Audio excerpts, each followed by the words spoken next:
好，今日又有樓睇啦！你嘅單位位於旺角嘅，一入屋你見到個凸牆走廊嘅，唔好以為好嘥位，其實右邊呢個位咧可以放鞋櫃嘅，咁上面天花可以做個櫃，咁其實可以物盡其用啦。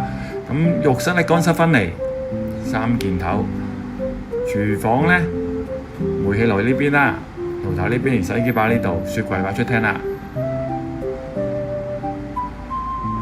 咁啊睇下第一間房，四方方雙人床加個衣櫃或者係台仔都得。第二間房差唔多大嘅，兩邊窗非常光猛啦。睇下個廳都係兩邊窗嘅，光猛非常。雪櫃呢邊噶啦。景觀係點樣嘅咧？哇，好開揚喎！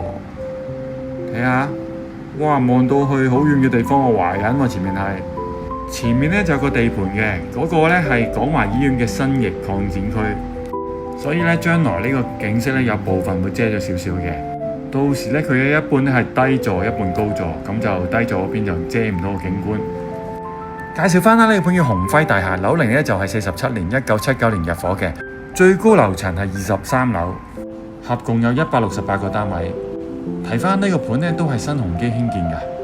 交通方面咧，步行3分鐘咧就到油麻地地鐵站，其實都好近旺角㗎，非常方便啊！如果以樓齡、面積同埋地點嚟計咧，呢間係非常抵買嘅。呢度係鴻輝大廈，有興趣話知啦，帶你去睇。